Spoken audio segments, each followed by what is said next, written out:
Alright, hello YouTube, Derek Shoehorn here for life advice.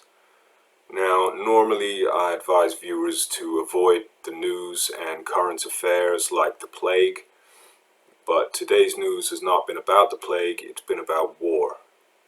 Okay, and I keep abreast of the news so that you don't have to, so I just wanted to come on and fill you guys in on what's been going on and give a little bit of advice about what you can do about it, actionable steps that you can take at a time like this, okay? So, in case you didn't know, which you won't do if you've been following my advice, Russia has today declared war on the UK. Now, I live in the UK and I'm not unduly concerned. Everything seems normal here as far as I can tell, so you shouldn't be too concerned about that either. But I've been doing a lot of research, trying to figure out what's been going on the ground. Most of it is in Ukrainian, so it's really hard for me to figure out what's going on. I don't know whether those guys have got a lot to say for themselves right now for some reason. But as far as I could tell from the English news, the English information that's on Twitter, the worst affected people by all of this are Americans, okay, over in the US of A. So I just wanted to come on this morning and offer a little bit of advice, a few little actionable steps that you can take if you are an American over in the US of A at a time like this when the Russians have declared a war. Okay, now the first thing to realize is that if you are in the USA, you're probably, out of all countries, one of the best positioned in this particular war, given that you're thousands of miles away from the scene. Okay, that's the first thing. That's a real big advantage in a war, is to not be too close. I mean, imagine if you were, say, Ukraine, and all of this, that would be even worse, of course. But no, you're not. You're America. You're very far away, so that's good.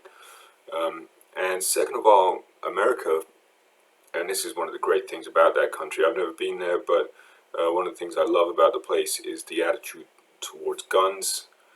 All right, everyone's got a gun. So if Vladimir does ride his horse over and turn up on your shores, you can all just shoot him together. And there's about 350 million Americans, from what I can tell from my research. So if all of you turn up there to meet him at the beach with your guns, 350 million rounds should be enough to finish the guy off, okay? So that's a positive thing. Now, admittedly, if the Russians decide to start dropping bombs on the USA, those little guns are not going to do you much good. Okay, so you're going to have to come up with an alternative plan. And normally what I would advise for any nation that's having bombs dropped on it is to just run the hell away. You know, run as far as you can, as fast as you can. But another thing I found out about America during my research is that everyone there is extremely overweight.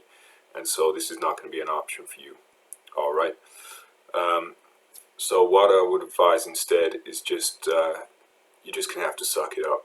You're just going to have to suck it up, and probably the best thing to do in the meantime is get yourself down to Wendy's, maybe order 2 of whatever you normally have, and just try and ride it out, relax.